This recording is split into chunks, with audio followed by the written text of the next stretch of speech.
සුබම සුබ දවසක් ඔයාලට. ඔන්න ගොඩ කාලෙකින් ඔයාලට වීඩියෝ එකක් අරගෙන ඉන්න බැරි වුණා. ටිකක් කාර්යබහුල වෙලා හිටියේ. ඉතින් ඔන්න අද වීඩියෝ එකක් අරගෙන ආවා. ඔයාලා ගොඩාක් අයගේ බලාපොරොත්තුවක් වෙන කොහොමද අපි අපේ විදෙස් ගමන සාර්ථක කරගන්නේ කියලා. එහෙනම් අපි යමු අපේ වීඩියෝ එකට. ඇත්තටම මම දැනටමත් විදෙස්ගතව ඉන්නේ. ඒ වෙනුවෙන් මට ලොකු කැප්වීම් කරන්න වුණා. ඉතින් බලමු ඒ දේවල් මං කොහොමද කරේ කියලා, මං කොහොමද මේ විශ්ව ආකර්ෂණ නීතිය මගේ ගමනට යොදාගත්තේ කියලා මං ඔයාලා එක්ක බෙදා ගන්නවා. මම මේ කියලා දෙන යන හැම දෙයක්ම ඔයාලට කැමති රටකට යන්න, ඉගෙන ගන්න යන්නද, නැත්නම් ජොබ් එකකට යන්නද, පර්මනන්ට් රෙසිඩන්සි ඕනම දෙයකට පාවිච්චි කරන්න පුළුවන්. මම වැඩිපුරම කරපු මෙතඩ් එක තමයි ජර්නලින්. මම කලින් වීඩියෝ එක කොහොමද ඕනම දෙයකට ජර්නලින් කරන්න කියලා ගොඩාක් විස්තර එක්කම ඔයාලට කියලා දීලා තියෙනවා. ඕනනම් මේ වීඩියෝ එකත් ගිහින් බලලා එන්න. දැන් මම මේ කියලා දෙන්න යන්නේ මේ විදෙස් සිහිනය සැබෑ කරගන්න විතරක් කොහොමද ජර්නලින් කරන්න කියලා. මුලින්ම ඔයාට ඕන වෙනවා අපිට එක දිගට ලියන්න පාවිච්චි කරන්න පුළුවන් පොතක්. ඕනම පොතක් ගන්න. මේ තියෙන්නේ මම පාවිච්චි කරපු පොත. ඔයාලට ඕනම නෝට්බුක් එකක් මේකට පාවිච්චි කරන්න පුළුවන්. මං කවරය ඝනකම පොතක් ගත්තා. මොකද මට එක දිගට පාවිච්චි කරන්න ඕන නිසා. වැදගත් දෙයක් කියන්නම්. ඔයාලට මේකට මෙහෙම ලස්සන පොතක්, ලොකු පොතක් ගන්නම ඕන කියලා දෙයක් නැහැ. half sheet කොළ ටිකක් එකට බයින්ඩ් කරලා හරි ගන්න පුළුවන්. අපි ලියන පොත මේ විදියට ලස්සන කරලා ගන්නේ අපිට ආයෙම ලියන්න, කියවන්න, බලන්න ආස හිතෙන්න. මෙතනදී ඇත්තටම වැදගත් වෙන්නේ අපිට පොතේ පෙන්මවත්, පොතේ ලස්සනවත් නෙවෙයි. ඔයා මේ දේවල් ලියන වෙලාවේදී ඔයාගේ හිතේ ඇතිවන ශක්තිය. ඒ කියන්නේ ඔයාගේ හිතේ ඇතිවන මේ ගැන ඇතිවන විශ්වාසය. අන්න ඒ දේ තමයි වැදගත් වෙන්නේ.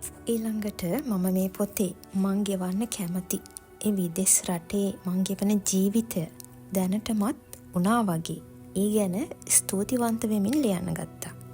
මං උදාහරණයක් කියන්නම්. ඔයාලා හිතන්න ඔයාලට නවසීලන්තයට යන්න ආසයි කියලා. ඒ වෙනුවෙන් ඔයා මුලින්ම මෙන්න මේ විදිහට ලියන්න ඕනි.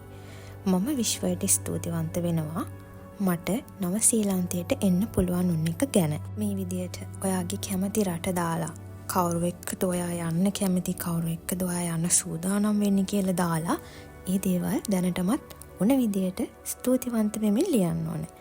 මෙතනදී ඔයා ඔයාගේ විදෙස් ගමන කොහෙටද යන්නේ, මොන රටටද යන්නේ, එතකොට ඔයා යන්න පාවිච්චි කරන පාත් එක මොකක්ද, මේ හැමදේම කලින් තීරණය කරලා තියෙන්න ඕන.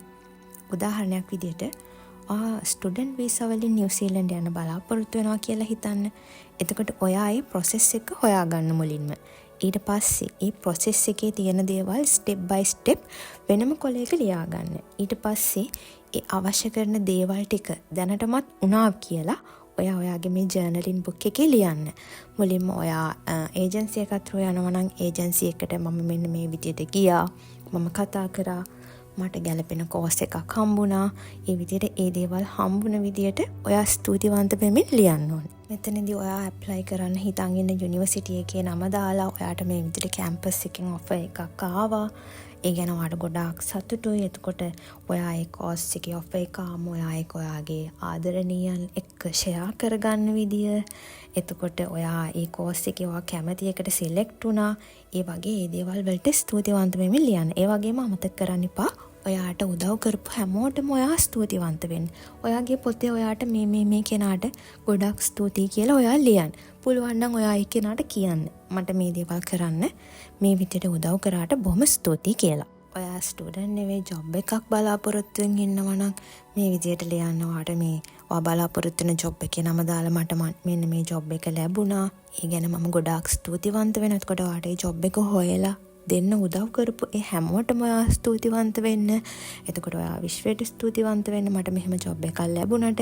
ඒ විදියට අවශ්‍ය විදියට අවශ්‍ය කාරණා ඔයා ලියලා ඒ දේ දැනටමත් උන විදියට ස්තුතිවන්ත වෙමින් දිගටම ලියන්න. තව මේ පොතේ ඔයාලගේ ෆ්ලයිට් එක ගැන, ඔයාලා එයාපෝට් එකට යන විදිය ගැන, අඳින විදිය ගැන, ඔයාලා එයාපෝට් එකට යන්න අඳින විදිය, ඔයාලගේ බෑග් පැක් කරන විදිය, එතකොට රට යන්න සූදානම් වෙන එක ගැන, බඩු ගන්න යනවා, බඩු පැක් කරනවා, ඒ දේවල් හැම දෙයක්ම ඔයා දැනටමත් වුණා වගේ ඔයාගේ මේ පොතේ ලියන්න.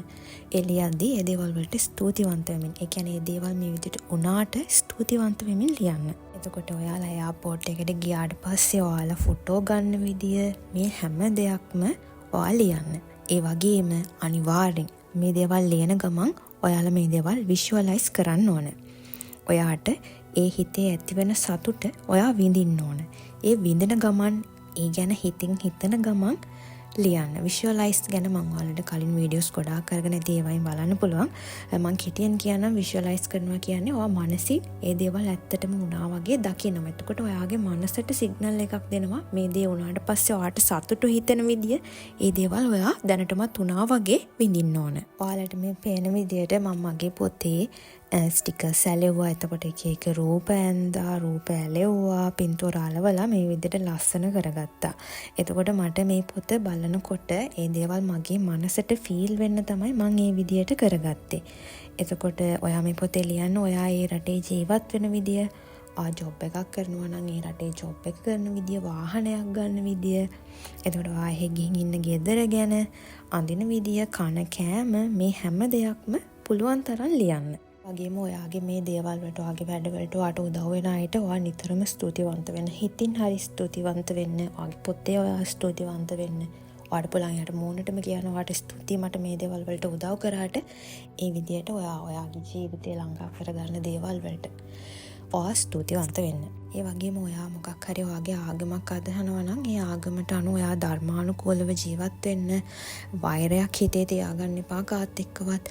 ඉතාමත් සැහැල්ලුවෙන් මනස සංසුන් කරගෙන ජීවත් වෙන්න. ඔයාලා මේ පොතේ මේ විදිහට ඔයාට ලබා ගන්න ඕන දේවල් මේ විදිහට ලියද්දී අනිවාර්යෙන් ඔයාගේ හිත සංසුන්ව තියාගන්න ඕන. සහ වෛරී සිතිවිලි වලින් ඈත් වෙලා ඉන්න ඕන. තරහ ගිහිල්ලා මොකකට හරි රණ්ඩු වෙලා අඬලා එහෙම කවදාවත් ලියන්න යන්න එපා. එතකොට ඔයාගේ මනස එක තැනක නැහැ. ඔයාගේ මනස එක තැනකට අරගෙන එක ක්‍රම තියෙනවා. මම කලින් වීඩියෝස් වලත් කියලා දෙනවා. ඔයාලට පුළුවන් භාවනා කරන්න, නැත්නම් ඔයා ආස කෑමක් කන්න, ඔයා ආස ෆිල්ම් එකක් බලන්න, ඔයා ආස සින්දුවක් අහන්න. මේ විදිහට මනස සංසුන් කරලා හිත සතුටු අවස්ථාවක තමයි ඔයා මේ පොතේ ලියන්න ඕනේ. නැත්නම් කලබල වෙලා ඉන්න වෙලාවකට අනේ මට මේක සිද්ධ වෙන්නේ නැහැ. එහෙම හිත එහෙම ලියලා කිසිම වැඩක් වෙන්නේ නැහැ. අනිවාර්යෙන් මේ දේ ලියද්දී අනිවාර්යෙන් මේ දේ සිද්ධ වුණා කියන හැඟීම, ඒ සතුට ඔයාගේ හිතේ තියාගෙන ඒක විෂුවලයිස් කරගෙන ඒ සතුට විඳිමින් ඔයා ලියන්න ඕනේ. අනිවාර්යෙන් සාර්ථක ප්‍රතිඵල තියෙනවා. ඉතින් මම මේ දාලා තියෙන්නේ මම පාවිච්චි කරපු පින්තූර හා සමානව මගේ ඇත්ත ජීවිතේ මම ගත්ත පින්තූර. එතකොට මම තව විෂන් බෝඩ් එකක් පාවිච්චි කරා. මං ගාව මේ වෙලාවේ නම් ඇත්තට මේකේ ෆොටෝ එකක් නැහැ. මට ඒකේ ෆොටෝ එකක් ගන්න අමතක වුණා. එතකොට මම මගේ කාමරේ බිත්තියේ ඇඳ ළඟ ඒ විෂන් බෝඩ් එක අලවල තියාගෙන හිටියා. විෂන් බෝඩ් එකේ එක පින්තූර මම දාලා තිබේ. එයාපෝට් එකේ මම මේ විදිහට පින්තූර ගන්නවා. මේ විදිහට කියලා. එතකොට ඔයාගේ මනස නිතරම මේ පින්තූර දකිනවා. එතකොට ඒ දේවල් ඇත්තටම ඔයාගේ ජීවිතයට ලැබෙනවා. ඔයාලා මේ දේවල් ලියද්දී, කියවද්දී, බලද්දී අනිවාර්යෙන් විෂුවලයිස් කරන්න. ඒ වගේ මේ හැම දෙයකටම ඔයාලා කැප වෙන්න. ඔයාගේ අරමුණ ළඟා කරගන්න. ඔයාට මොකක් හරි එක්සෑම් එකක් ලියන්න තියෙනවා නම් මේ විදේශ ගමන වෙනුවෙන් ඒ වෙනුවෙන් ඔයාලා පාඩම් කරන්න. ඒ වගේ මේ පාස් වෙන විදිය ලකුණු ගන්න ඒ හැම දෙයක්ම වුණා වගේ ලියන්න. ඒ දේවල් විෂුවලයිස් කරන්න. ඔයාලගේ රිසල්ට් ෂීට් එක ඔයාලා විෂුවලයිස් කරන්න පුළුවන් නම් ඒ රිසල්ට් ෂීට් එකේ ඔයාට අවශ්‍ය ලකුණු ගන්න ඔයාලා දාලා print එකක් අරගෙන ඔයාලගේ විෂන් බෝඩ් එකේ අලව ගන්න. නැත්නම් ඔයාලගේ මේ ජර්නලින් පොතේ අතින් හරි ලියා ගන්න. මේ වගේ අපි දෙයක් වෙනුවෙන් උනන්දුවෙන් සාධාරණව කැප වෙනවා නම් අපිට අනිවාර්යෙන් ඒ දේ ලැබෙනවා. අපේ හිතේ විශ්වාසය තදින්ම තියෙනවා නම් අනිවාර්යෙන්ම ඒ දේ අපට ලැබෙනවා. ඉතින් ඔයාලා හැමෝගෙම හිතන පතන දේවල් ඔයාලගේ විදේශ ගමන ඒ විදිහටම අති සාර්ථක වෙන්න කියලා මම එක්ක සිතින් ප්‍රාර්ථනා කරනවා. ඔයාලට ඒ ආශිර්වාද ඔයාලගේ ජීවිතේ ලැබෙන්න කියලා මම ප්‍රාර්ථනා කරනවා. ඒ වගේම මගේ මේ වීඩියෝ එක බලපු ඔයාලට බොහොම ස්තුතියි. ඒ වගේම ආදරණීය විශ්වයටත් මම බොහොමත්ම ස්තුතිවන්ත වෙනවා. එහෙනම් ආයෙත් තව වීඩියෝ එකකින් අපි හමු වෙමු. බොහොම ස්තුතියි.